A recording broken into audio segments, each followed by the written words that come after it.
fantasy short stories. An Interlude of Intrigue, A Tale of Three Kings, by Lesley Herron.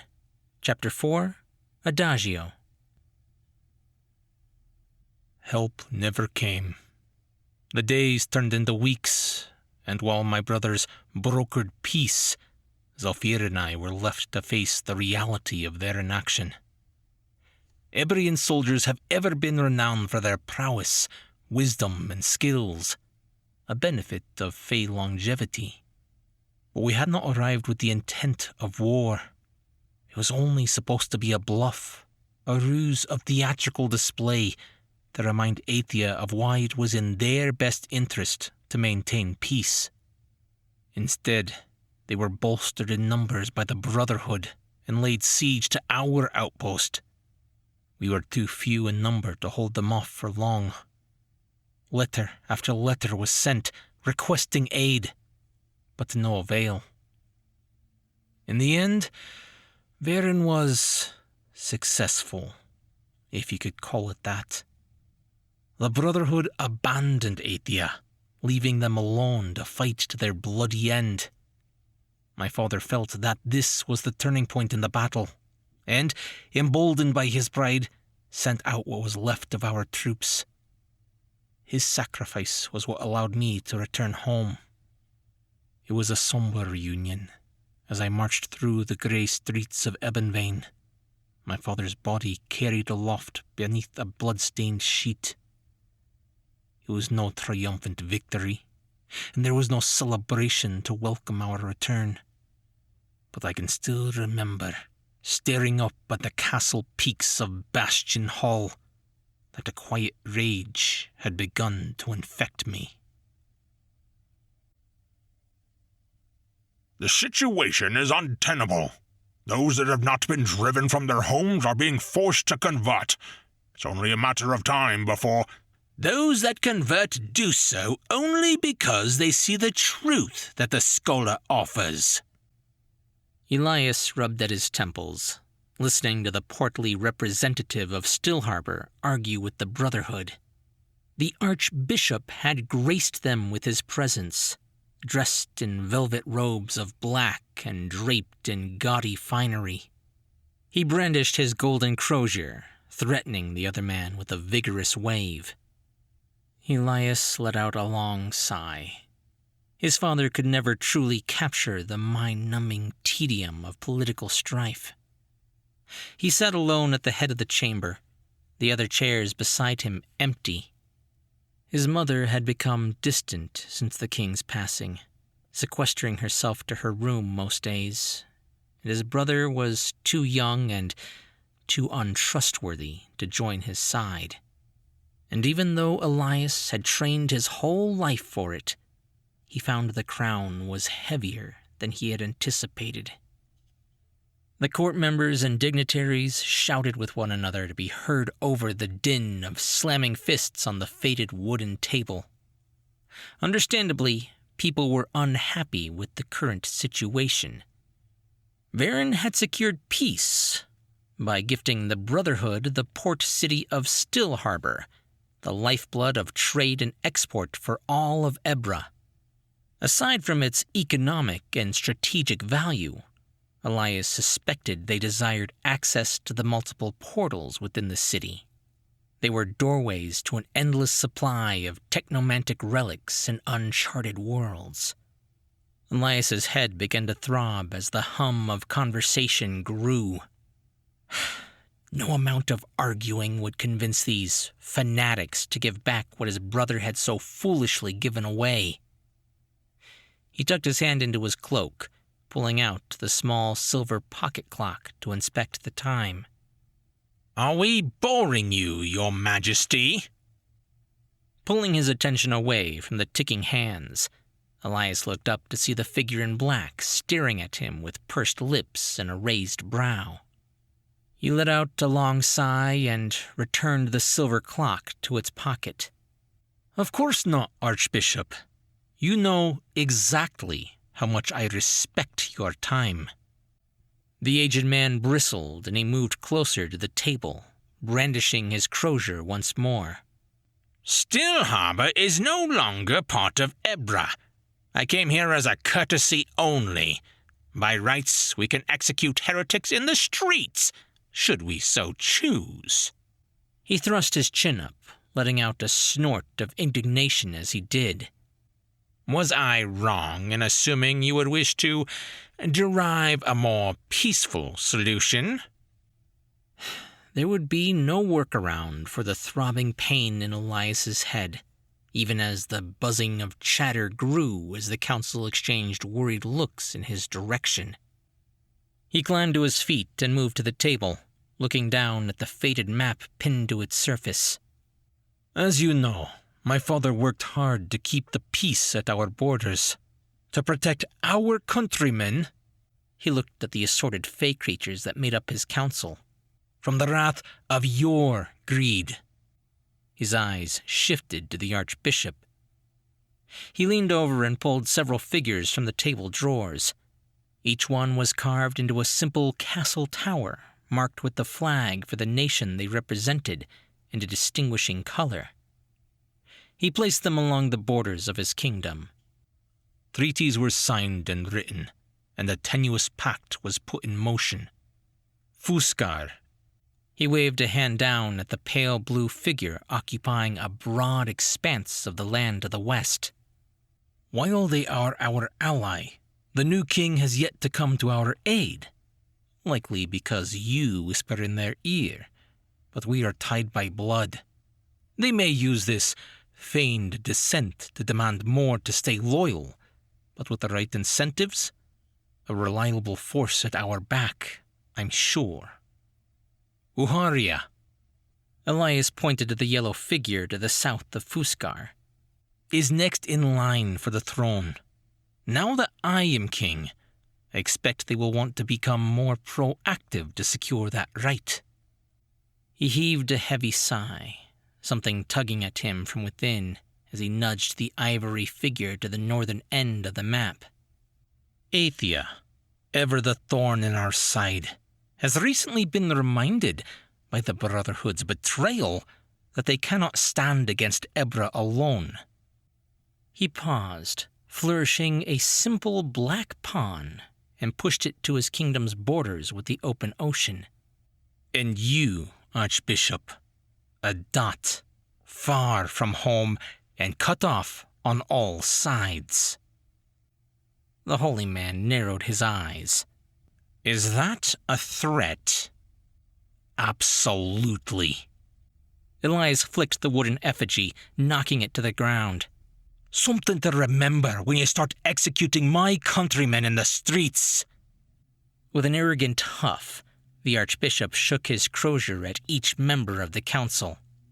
"May the scholar have mercy on you." He let the words hang heavy for a moment. "For I shall not." With a flourish of his robes, he stormed out of the room. Elias watched him go, his frown deepening. He sank into the very chair his father had so recently occupied and felt the weight of it all crumple his shoulders. The room was a sea of scowling faces. They did not approve of the new king's tactics, it would seem. Propping his forehead against his fingers, he sucked in a deep breath and looked around at his council. "Leave me. We will resume tomorrow." As the room began to empty, he locked eyes with a particular man who remained seated. For them, the discussion was just getting started. He was a barrel-chested man in flowing robes of rich browns and bright golds, and draped in the finest jewelry. His dark, ebony skin was dappled with vitiligo that did little to distract from the piercing gaze of his deep, ocean-colored eyes.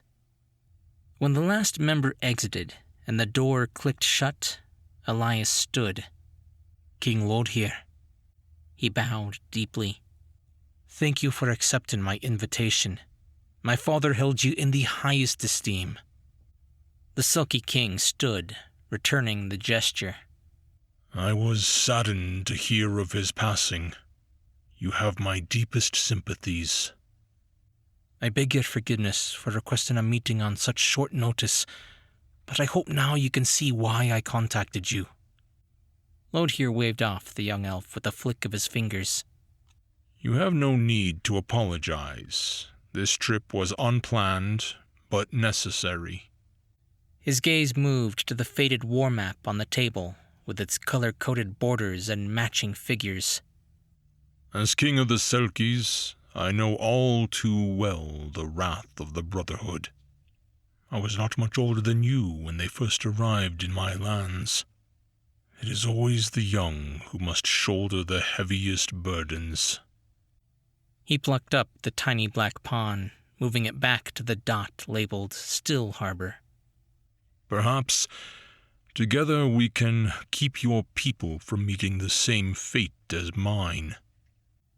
Hiding the sigh of relief, Elias shifted his attention from the map to the Selkie King. "My provocation today will lead to retaliation, but not before the Inquisition brings in more troops. They know they are outnumbered." Lodhir raised an eyebrow. "Your intent was to incite an attack." "I have already spoken with Uharia. For the time being, they will close their borders to the Brotherhood. This will leave them only one way into Still Harbor: the sea." His eyes locked with the king's. Lodhir nodded slowly. "My people are skilled in the magics of the ocean, whereas the Brotherhood are monks who have lived alone in landlocked temples." He placed a finger on the pawn, tipping it to its side. "You want my people to have the waves swallow them, correct?" Thankful that the man was so quick to understand his intent, Elias simply nodded. "What would you ask in return?" Lodhir raised his hand. "You offer me a small measure of retribution. For that you owe me nothing. But we would be waking a giant. The might of the Church is more than you can imagine." His knuckles whitened as he clenched his fist, a dark storm washing over his eyes. "I will gladly drag them to the depths if that is your wish. There is little else they can take from us. But you—" He paused, looking around the empty room. "You have much to lose. Is this truly what you want?" A frown tugged at Elias's brow. He knew he had crossed a line. But would it even matter? The Brotherhood only obeyed their god, not the treaties of mortals, and those of the Fey kind even laughably less. For what felt like a lifetime, he searched those ocean-like eyes of the Selkie King. He knew the longer he waited, the harder it would be to purge Still Harbor of its infection. His father had devoted his life to peace, but perhaps it was time for a different approach. He had just made up his mind when the door slammed open, and Elias turned to see his brother rushing in. "You sent Lucian off to the Eastern Pass? Why?" Elias's mood soured even more than it already had. "Not now, Varen. I have a guest." Ignoring the other man, Varen stalked right up to his sibling. "Why would you do that?" With an exasperated roll of his eyes, Elias placed a hand on the king's shoulder. "Please, allow me a moment to deal with my fool of a sibling. Make yourself comfortable. I will send for food and wine for you in the meantime." He turned and grabbed his brother by the collar of his garment and pulled him from the room, shutting the door behind him. He dragged him unceremoniously down the hall until he felt they were out of earshot and released him, pushing him away. "What the hell are you doing? You can't just barge into a meeting like that." Varen winced as he stumbled and his back hit the jagged stone of the castle. "Ow! Elias! That hurt!" He pulled away, rubbing at his sore back for a moment, before producing a scroll from an inside pocket of his vest. "I'm sorry. I should have waited. But I just received this letter from Lucian. Are you punishing him? With a grumble of annoyance, Elias snatched the rolled letter and unfurled it. He scanned over the written message, detailed in honeyed words. It was filled with poisonous little barbs of self-pity to twist his brother's perception, alluding to some conspiracy about Elias wanting to drive them apart. You want to know why I sent Lucian away? When Herron nodded, he felt an ember of anger flare to life. You might not remember, or perhaps you do, but a while back, Father and I sent no less than 13 letters begging for troops. Elias took a step forward, backing his brother against the wall. I thought, surely my siblings wouldn't delay troop deployment. Not with Father's life on the line, nor mine. His mouth curled into a sneer. But I underestimated how twisted Lucian really is, and how much he hates us. Herron's gaze flickered to the ground, his heart pounding as he stood up to his brother. It wasn't his fault. He stumbled over his words. I'm the one that got Father killed, not Lucian. Elias stared down at him. Explain. Well, Lucian pointed out that there were no troops to send to your aid. He said that we would leave the kingdom vulnerable to other attacks. Herron kept his gaze locked on the ground. He said Father would want peace. He wanted troops, Herron. Elias grabbed his brother by the shoulders, giving him a little shake. Troops that could have easily been spared from one of a dozen areas. There is no peace to be had from those holy crusaders.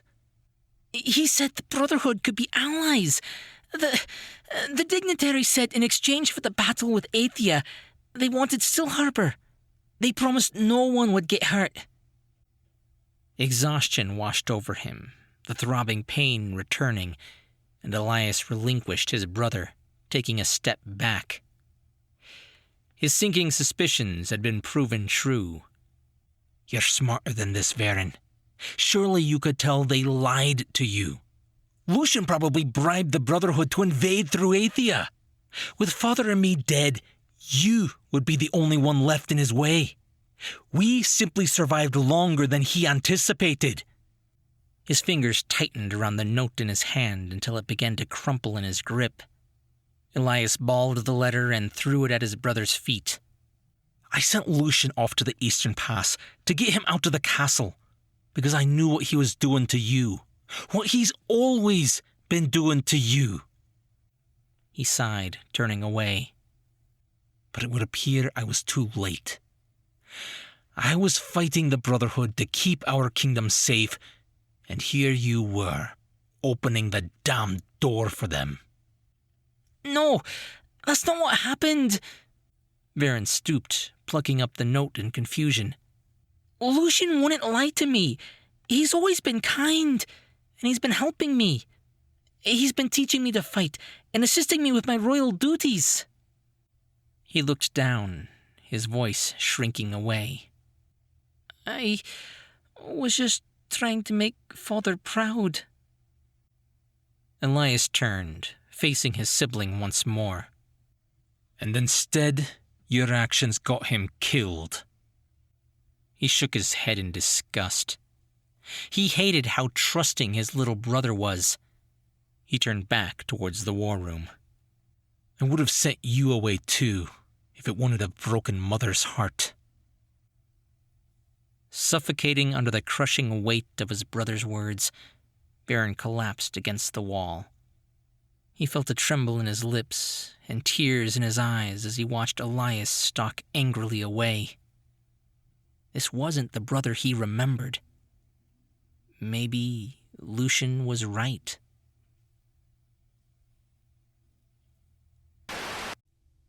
In Interlude of Intrigue, A Tale of Three Kings, is book 3.5 by Lesley Herron, a short novella to set the stage for the upcoming book 4 of the series. If you would like to listen to the first 3 books, please be sure to check the links in the description. And stay tuned every few weeks to hear the latest chapters as they are being written and recorded. We hope you enjoyed the story. I'm Chris Herron, and that's it for today's Tall Tale TV.